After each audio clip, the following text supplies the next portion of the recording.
He had millions of fans, chart-topping hits, and a life most would envy. But even George Michael couldn't escape betrayal. Before he passed, he exposed 6 people who walked straight into his life, earned his trust, and then shattered it. Some names might surprise you. Some will make you question how fame changes people, and some were people he never thought could hurt him at all. By the end of this video, you'll see just how high the cost of trust was in George Michael's life, and why some of these betrayals still shock the world today. Number 1. Michael Lipman. He arrived at George's life with the worn confidence of someone who'd worked the circuits and learned where the traps were. For a young star suddenly worth more to everyone else than he ever was to himself, that kind of experience felt like shelter. Michael Lipman became one of the names George trusted to do the things George did not want to do: negotiate deals, field blunt phone calls, handle the people who wanted a piece of the singer's time and money. Obituaries and industry profiles now list Lipman among the managers and advisors who helped steer some of George's biggest moves, and that professional closeness is what made any later crack harder to bear. Trust between artist and manager is always partly practical and partly emotional. The manager organizes the chaos, but they also absorb the artist's doubts. George was famously private about the parts of himself that weren't performative. To let someone manage his career was also to let someone watch the parts he tried to hide. The insecurity, the exhaustion, the need for approval. For a while, that arrangement worked. Lipman's name sat on memos, his voice threaded into scheduling calls, and his presence meant there was one fewer emergency George had to handle himself. The manager's job is to protect an artist so the artist can create. When that promise is kept, the relationship can feel almost familial. When it breaks, the stakes grow personal. The record of what went wrong between them is patchier than the myth that grew afterward. Recent reporting and interviews show Lipman as a figure who operated in the same orbit as George for years. He was one of the people who helped take an 18-year-old from a schoolboy dream into the machinery of global pop. But the closeness that once felt like protection can also be revealed as a kind of contract, a set of expectations and payments, favors and obligations. That's where business and emotion collide. In many artist-manager splits, hurt follows finances because money is the clearest, easiest measurement of who got what and who owed what. Public accounts of George's disputes with people around him often mix legal facts with gossip. For a biographer trying to understand the pain, that makes it hard to separate the genuinely actionable from the resentful echo. What's important and verifiable is that Lipman was a major industry figure linked to George's rise, and that professional relationships later shifted. Asked about those years, people who worked with George have described a pattern: intense early loyalty, then distance as George grew more determined to control his own voice. For an artist who came up under tight contractual conditions and who later described parts of the industry as suffocating, it was natural to want to reclaim agency. When an artist makes that move, the people who manage the old order sometimes feel threatened, and legal claims sometimes follow. Number 2. Andros Georgiou. Some betrayals cut differently. They don't come with signed papers or record label stamps. They come with voices that once belonged to people who knew your worst and your best, and then decided the story of both was news. For George, one of those voices belonged to someone he'd known since the earliest footage of schoolboy ambition: Andros Georgiou. The two were close from the start, more than friends, sometimes described as cousin-level family. And that shared history is what made later public revelations sting so sharply. When a person who has watched you practice chords in a bedroom and then watched you become a global star begins telling the world about the private corners of that life. What was once protection feels like exposure. Many accounts and interviews with Giorgio after George's death show him speaking candidly about their past, the grief he felt, and the complexities of their relationship. Those pieces reveal both genuine sorrow and the kind of detail that, for George, would have remained private had Giorgio kept silence. There are two things to keep in mind when this kind of rupture happens. One is that people who were with you when the person you became was still a project often hold their own versions of events. Memories are not neutral. They come heavy with their own disappointments, regrets, and angles. The other is that public life reshapes private grief into a commodity. An interview, a column, an anecdote that sells. For someone like Andros, who lost his own child and lived through years of attention and speculation around George, speaking out might have felt like giving context, or it might have been a way to answer questions that the world was asking anyway. For George, though, the cost was clear. Private pain transmuted into public narratives by someone who should have been a keeper of confidences. When Andros talked, in pieces that surfaced long after the pair's close years, he mixed the bluntness you expect from decades of intimacy with the reflection of someone left to explain a shared life after one of them is gone. He spoke about the music, the laughter, the private nights, and also the darker corners.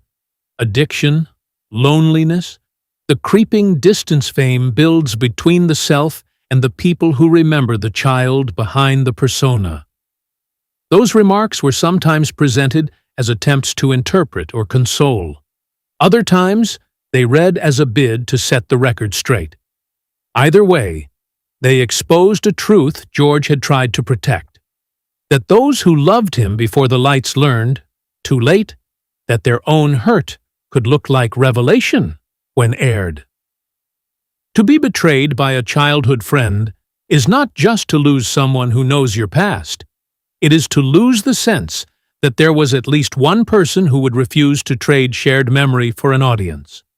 For an artist who had spent decades sculpting privacy into an art form, guarding the small rooms where wounds were repaired, that loss changes the way you let anyone in again. George chose silence more than anger in public. He did not launch a campaign of recrimination. That silence said more than any interview could. Some fractures are so wide they can't be mended without more damage. Andros remained in the press cycle for years, explaining his perspective and grieving in public, while George kept protecting the parts he'd been taught to keep safe. There's another layer to consider. Childhood friendships are porous. They carry inside jokes, old loyalties, and the kind of forgiveness born of being there when no one else was. When those bonds break in the public square, the fallout reaches beyond two people. Fans parse interviews for motive. Tabloids shape narrative arcs. People who once served as quiet witnesses become sources. And with that role comes the temptation to make private sorrow useful in a way that can't be undone. For George, who already knew that fame warped normal human motives, the experience was confirmation.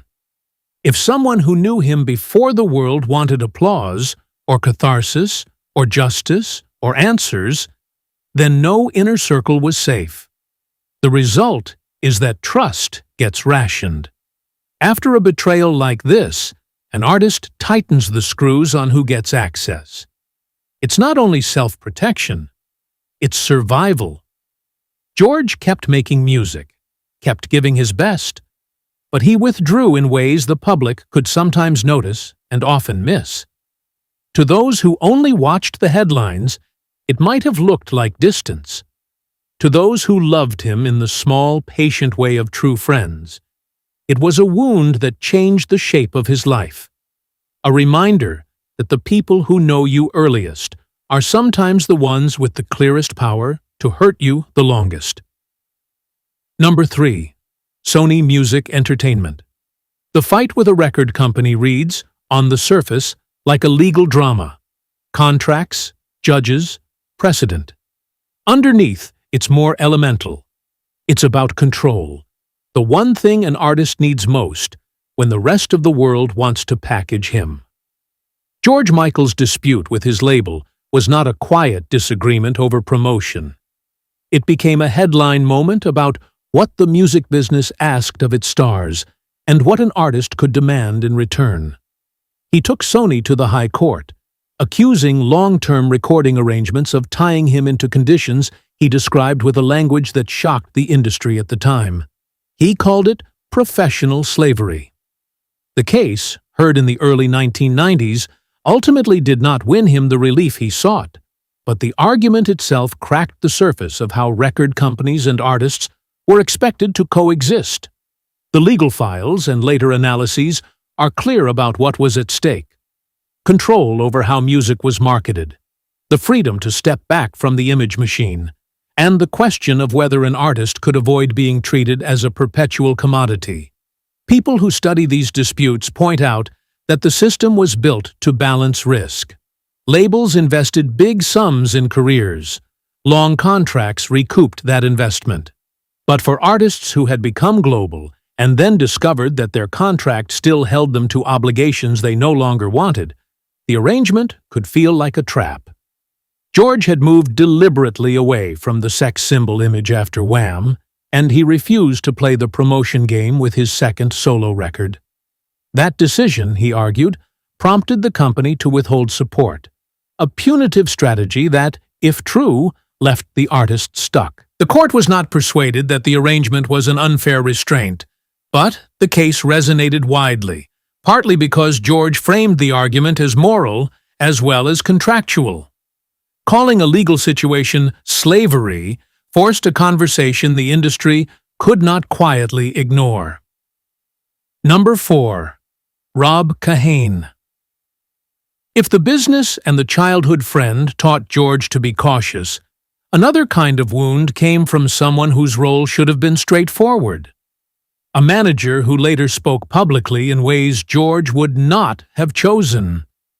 Rob Kahane was an early champion, the sort of manager who saw a talent and wanted to shepherd it. Those early alliances, the ones that pull a solo act from school halls into stadiums, are built on mutual belief and, for a time, mutual loyalty. Years later, when Kahane gave interviews and shared memories about George in the press, the tenor of those conversations sometimes cut different ways. He remembered the music, the tours, the choices that made George a star.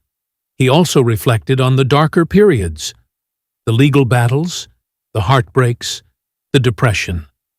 That mix of candor and detail is what left George vulnerable. Not because the manager had no right to speak, but because the stories he told reached audiences in a way that felt invasive to the man who had always guarded his private life. Reporting and feature pieces that quoted Kahane showed him offering both praise and blunt observations about George's state of mind near the end of his life. Managers are often the first to take a call from a worried friend, the ones who arrange help when addiction flares or when a relationship collapses. But managers are also spokespeople by trade. They know how to tailor a quote. That double function, healer and storyteller, becomes precarious when the artist's life ends and the manager moves into the role of public interpreter. In interviews, Kahane spoke of George's resilience and his talent, but he also described a man who expected to die young, who had battled grief and depression, and who had been through an 18-month stint in rehab. Those are facts that belong to George first. Hearing them repeated in print can feel like a betrayal to anyone who thought their inner life would remain private. The fallout for George was twofold. First, these public comments sometimes became the basis for narratives that the singer had not signed off on. Second, they compounded a pattern he already knew. People who had been close to him, for complex reasons, told their version of events.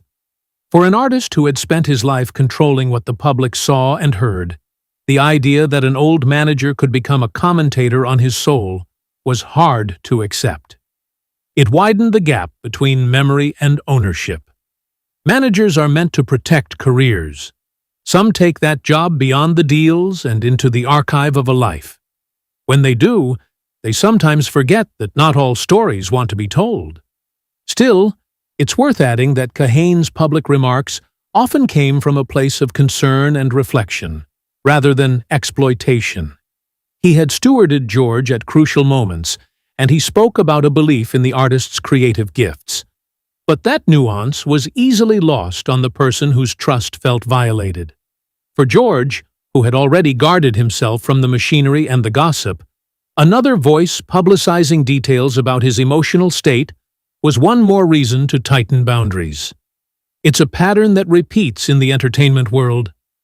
The same people who help build you may later feel entitled to explain you. Number 5. Fadi Fawaz. There are betrayals that look like heartbreak, and those that look like confusion. The final years of George's life were marked by a relationship that the headlines turned into a spectacle. Fadi Fawaz, the man who found George's body on Christmas Day, and who was widely reported as his partner, became an open target for public scrutiny. Tweets, interviews, property disputes, and unfiltered postings about intimate moments. Some of what the press ran was cruel and invasive. Some of what appeared later was raw and perhaps born of grief. For George, whose deepest instinct had been to keep private the things that hurt the most, having those fragments of his life broadcast after his death was another kind of violation. Reporting in the immediate aftermath shows Fawaz giving statements about discovering George, and later being questioned by police. All public facts that shaped a narrative George never asked to be told from that perspective alone. Romantic partners are complicated custodians of memory. They're given access to the private bedrock of someone's life. They also hold the keys to stories that fans and media want. When a partner shares messages, posts private photos, or talks to tabloids, people who loved the deceased can see it as betrayal or as an attempt to make sense of loss. In Fadi's case, the public record shows a messy mix: heartfelt tributes, disputed tweets, and legal and social fallout. For George, who had always preferred to have grief remain a private, slow work. A partner's public airing of their shared life cut differently than any other wound. It felt like the final, most intimate spaces being opened to an audience the man had spent decades protecting. The complexity is worth spelling out carefully. On one hand, Fawaz was the person who called authorities and who spoke about a day that would be seared into history. On the other, some of his later actions, whether posting messages, speaking to the press, or becoming embroiled in property rows, became fodder for criticism.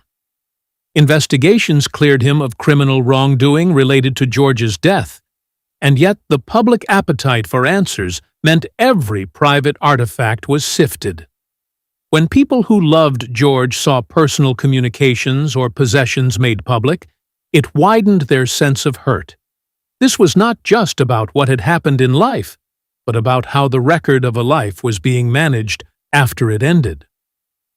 Number 6. Andrew Ridgeley. When you think of the person who was closest to George Michael before fame, before betrayal, and before the spotlight got heavy, there's no ignoring the name Andrew Ridgeley. He was the friend who walked beside George from the playground to the stage lights. The two met as boys at school, Ridgeley older by a year, and what began as a shared love of music and goofy riffs turned into something the world would remember for decades. Together they formed Wham!, a duo that'd go on to be one of the biggest pop acts of the 1980s, selling more than 30 million records worldwide, and giving a generation songs they still can't stop singing. That early friendship was the kind of bond many artists never get. Ridgely wasn't just someone George liked, he was someone George believed in. They were two young boys with big dreams from a suburban part of England that few pop stars had ever come from. They weren't brothers by blood, but they were close enough that when George struggled with his identity, something that would shape every part of his later life, Ridgely was among the first people he trusted with the truth, an acceptance that came without shock or judgment. For a while, their story looked like the dream. Wham's rise was dizzying. Massive tours, sold-out shows, TV appearances, and enough hits to fill a decade. The partnership seemed effortless, two boys laughing at the start of something neither fully understood yet. Ridgely played guitar and did backing vocals while George wrote the songs and sang the melodies that would become iconic. They shared victories, crowded dressing rooms, and a kind of intimacy most bands spend their whole careers chasing. But dreams have a limit. By the mid-'80s, Wham fulfilled its purpose. They conquered pop charts, they conquered MTV, they even played for millions at Live Aid. Then it was over. The duo split in 1986, much to the surprise of fans, but not as much to those who watched George's artistic restlessness grow with every success. He didn't want another Wham record anymore. He wanted a different voice, his own. Here's where the tale gets complicated. Their split wasn't bitter, at least not publicly. It was practical, even inevitable. Ridgely later talked about how their friendship remained solid, even as their careers diverged, that the pleasure they found in each other's company didn't truly go away. He admitted George's later years weren't his easiest, but he never painted their separation as a fracture of betrayal. Yet the thing people seldom talk about when they remember George is how hard it was for him to let go of that first trust. Ridgely was the first person to hear George's voice story, the one who knew the boy behind the performer. When life got messy, the public battles, the private demons, the legal fights, no one shared that early closeness quite the way Ridgely did. When George grew guarded, when he withdrew from circles and trusted fewer and fewer people, part of that transformation came from knowing that even the world's brightest friendships can change with fame. The truth is this: Ridgely never betrayed George in the dramatic ways others did. He didn't sue him. He didn't speak about his private struggles. He didn't get claim to leverage personal pain for publicity. What happened instead was quieter and almost harder to hold in one frame. Two boys became two men whose paths, ambitions, roles, and identities diverged. George kept pushing forward, sculpting his artistry far beyond the duo that launched him. Ridgely stayed supportive, a witness rather than a participant in the storm that followed for George.